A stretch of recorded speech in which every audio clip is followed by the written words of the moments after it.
Channapatna by election ದಿನಾಂಕ ಇನ್ನೂ ಘೋಷಣೆ ಆಗಿಲ್ಲ.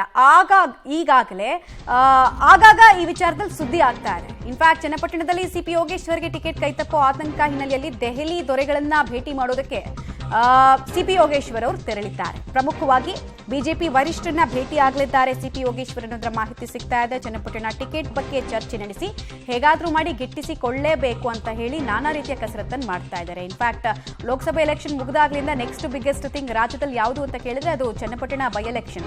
ಆದರೆ ಇನ್ನೂ ಕೂಡ ಡೇಟ್ ಅನೌನ್ಸ್ ಆಗಿಲ್ಲ. ಪ್ರಾಬಬ್ಲಿ ಇನ್ನೊಂದು 2-3 ದಿನದಲ್ಲಿ ಅನೌನ್ಸ್ ಆಗ್ಬೋದು. ಅದರ ಬೆನ್ನಲ್ಲೇ ಸಿಪಿ ಯೋಗೇಶ್ವರ್ ಕೂಡ ತಮ್ಮ ಕಸರತ್ತನ್ನು ಮುಂದುವರಿಸ್ತಾ ಇದ್ದಾರೆ. ಈ ಕಡೆಗೆ ಕುಮಾರಸ್ವಾಮಿ ಅವರು ತಮ್ಮ ಪುತ್ರನನ್ನ ನಿಲ್ಲಿಸಬೇಕು ಅಂತ ಹೇಳಿ ನಾನಾ ಕಸರತ್ತನ್ನು ಮಾಡ್ತಾ ಇದ್ದಾರೆ. ಬಿಜೆಪಿ ಹಾಗೂ ಜೆಡಿಎಸ್ ಚನ್ನಪಟ್ಟಣ ವಿಚಾರದಲ್ಲಿ ಒಟ್ಟಿಗೆ ನಿರ್ಧಾರವನ್ನ ಕೈಗೊಳ್ಳೋದಕ್ಕೆ ಇಲ್ಲಿ ತನಕ ಆಗಿಲ್ಲ. ಲಾಬಿಗಳನ್ನ ಮುಂದುವರಿಸೋ ಕೆಲಸವನ್ನು ಮಾಡಿದ್ದಾರೆ.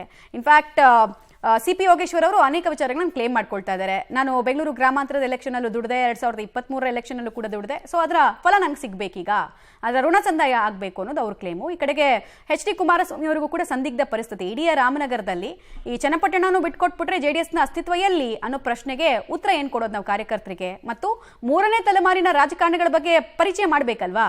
ಪ್ರಜ್ವಲ್ ನೋಡ್ರೆ ಜೈಲಲ್ಲಿದ್ದಾರೆ. ಈಗ ಯಾರನ್ನ ನಾವು ತೋರಿಸೋದು ಮುಂದಿನ ಎಲೆಕ್ಷನ್ಗೆ ಅನ್ನೋ ಪಜೀತಿ. ನನ್ನ ತಂದೆ ತಾಯಿಗಳಿಗೆ ದಯವಿಟ್ಟು ಮಳೆಯೊಳಗೂ ಇದ್ದು ನಿಂತು ಮಳೆ ನೆಂದು ನನ್ನ ಮಾತುಗಳು ಕೇಳಿದ್ದೇನು ಇವತ್ತು ಇಷ್ಟು ಉತ್ಸಾಹದಲ್ಲಿ ನಿಂತಿದೆ. ನನ್ನ ಬದುಕು ನಿಮ್ಮ ಋಣ ತೀರಿಸಲಿಕ್ಕೆ ನನ್ನ ಬದುಕು ನಂದು. ಅದನ್ನ ಮಾತು ಕೊಡ್ತೇನೆ. ನಿಮ್ಗೆಲ್ಲ ಭಗವಂತ ಒಳ್ಳೇದು ಮಾಡಲಿ. ನಿಮ್ಮೆಲ್ಲರಿಗೆ ನನ್ನ ನಮಸ್ಕಾರಗಳು. ಸುಮಾರು ಹೇಳಿದ್ನಲ್ಲ ಕೇಳಿ ನಿಂತು ವಿಷಯ ಕುಮಾರನಿಗೆ ಶಕ್ತಿ ತುಂಬಲಿಕ್ಕೆ ಈಗಾಗಲೇ ನೀವು ಬಂದು ಕೇಳಿದ್ರೆ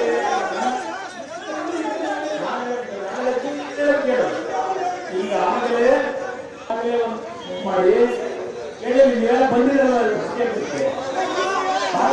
ಬಂದಿರಲ್ಲ. ಈಗಾಗಲೇ ಒಂದು ಮೀಟಿಂಗ್ ಆಗಿದೆ. ಈ ವಾರದಲ್ಲಿ ತೀರ್ಮಾನ ಮಾಡ್ತೀನಿ. ತಲೆಗೆಡಿಸ್ಕೊಂಡು ನಾನು ಹಲವಾರು ಬಾರಿ ಹೇಳಿದ್ದೀನಿ, ಒಟ್ಟಾರೆಯಾಗಿ NDA ಅಭ್ಯರ್ಥಿ ಕಣಕ್ಕಿಳಿತಾರೆ ಅಂತಕ್ಕಂಥದ್ದು ಭಾಳ ಸ್ಪಷ್ಟ.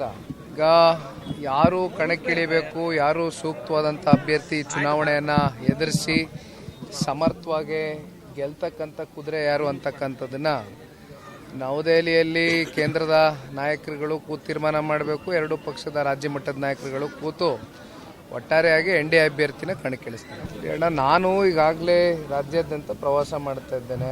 6 ಜಿಲ್ಲೆಗಳಿಗೆ ಪ್ರವಾಸವನ್ನು ಮುಕ್ತಾಯ ಮಾಡಿದ್ದೇನೆ. ಭಾಳ ಯಶಸ್ವಿ